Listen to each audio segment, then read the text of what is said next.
In this video, I will show you how to create a Google Chrome shortcut on desktop. This should be a quick and easy tutorial to follow, but before we do continue, please consider leaving a like on the video and also subscribing to the channel. I really do appreciate it. Creating a Google Chrome shortcut on your desktop is really convenient as it allows you to quickly access websites on Google Chrome. Now to start with, what you want to do is open up a Google Chrome browser and come across to the website that you want to set as a desktop shortcut. Now in this example, I'm just going to use my channel, so I'm going to type the address into the address bar at the top on Google Chrome. Here we are on my channel. Now there's a couple of ways you can actually do this, but the quickest and best way is if you actually come up to the top right hand corner, and what you want to do is click onto the three dots. Then if you come and hover over the option which says cast, save and share, you're going to see a sub menu with an option here to create shortcut. So give that a click and that's going to open a little window at the top. What you can then do is give your shortcut a name.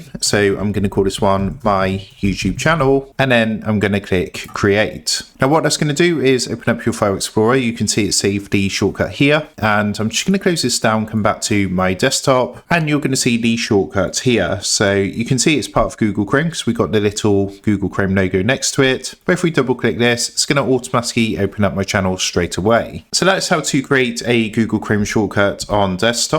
With that being said, I hope this quick tutorial did help you out, and if this did help you out, I would really appreciate it if you was to consider dropping down below the video, leaving a like, and also subscribing to the channel. With that being said, I just want to take a minute, thank you guys for watching this quick tutorial, and I will see you in the next video.